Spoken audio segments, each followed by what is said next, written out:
strašne oči, mož časti izstopa po planjavi, neokrnjeni naravi. Vsak korak siguren je popoln po postavi. Sodeč, na levi strani katana, najostrejši meč, v njem se skriva moč, cela vojska bistrostuma. Ljudje ne zastopijo takega poguma, zanj resnica je srce borilne umetnosti. In ve, da je pot samuraja steza smrti. Bori se vedno strastno, živi hrabro, trdno odločen in umreti hoče častno. Zgodaj se je naučil plemenitosti in spoštovanja, zato se klanja vzgojitelju, gospodarju. Njegov telo, in duša so eno, nikoli razdvojeno. Uporablja običaje, moč in znanje prednikov, v vsem ozira pot. Njegov življenje je brez mot, je reven na bogat po duši, zato se nič mu ne poruši. Meditira vsak dan in trenira predan, izpolnjuje kan in se pri tem izpopolnjuje. Stvarih se posveti do popolnosti, je discipliniran, motiviran na svoj hejho, na svojo pot uspehu. Živi vdano, pošteno, neprikrito, vse kar dela v popolnosti, bojevito. Že ob rojstvu ustal je brez staršev, tako spozna Bushido. Pot bojevnika, življenje v vsakem dihu, že od malih nog, tako pač bil je rojen. Neki dal mu je Bog, a ostalo, tako bil je vzgojen.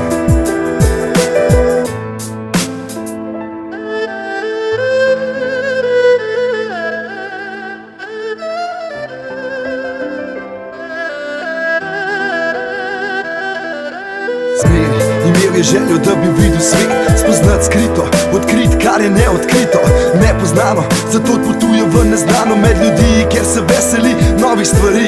Ve, da prišli bojo novi prijatelji, a ni se zavedal, kar mu učitelj je povedal, da naj pazi, da ne bo spregledal lažnih in sovražnih pogledov, ki jih bo deležen, ker lahko malo bo umrežen v past sodobnega sveta, kjer kol se pojav posti velik vpliv. Vsi začutijo moč samuraja, ki je nepremagljiv, a neka čudna sila je nanj vplivala, ga spremenila, da sam sebe ne prepozna.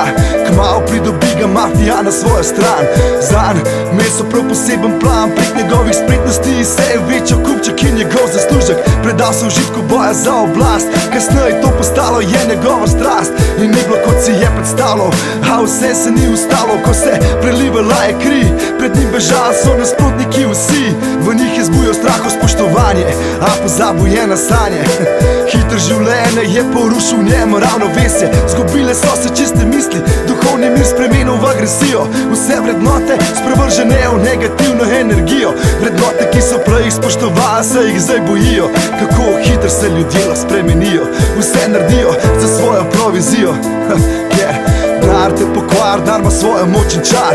A karma je, kar gre naokol, da pač pride naokol.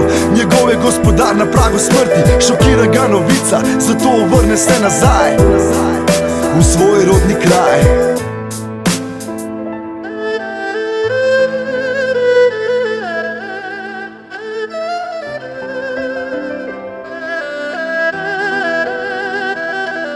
Nesigurno prestopi prak, zagleda obraz, otožen in blag. Bila je ženska, ki mu je kot mama, ustrežljiva dama. V trenutku se zave, kako sta vzgajala ga sama. Priklon in objem, a sramota je narašala v njem.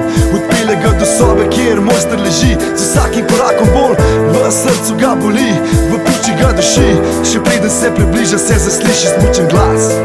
Po koraku čutim, da si spremenjen, življenje sem po svetu, da iz tebe naredim samuraja. A vrne se pokvarjen iz pokvarjenega kraja, v očeh ti vidim greh, težko imaš ramena zaradi bremena, ki nosiš ga v srcu. O ne, často si me, namest časti, prinesel si skrbi in laži. Pozabil si na hejho, postal si nadut in ošaban, razdvojen, ne veš več, kdo v resnici si. Učitelj oprosti, sramota je neznosna, vse kar se hotel je, da bi name bila ponosna. Oba, a jaz sem vaju razočaral, naredil sem, kar samuraj ne sme narediti. Nam zgubilo besed, se zato ni upravičila, a hvaležen se za vse, kar zame sta naredila. Zato le pusta me, da umrem častno, eksplozivno ostane in zagrab to katano. K na polici leži, ženska glavo spusti, ve, da sledi harakiri. Početno se je za konico meče naslov na trebuh, brez pomisleka ga zasadi. Poseben izraz življenja, iz oči mu zažari, izdihne še zadnje moči, rame spusti in reče: mojster, moj cilj je zdaj dosežen.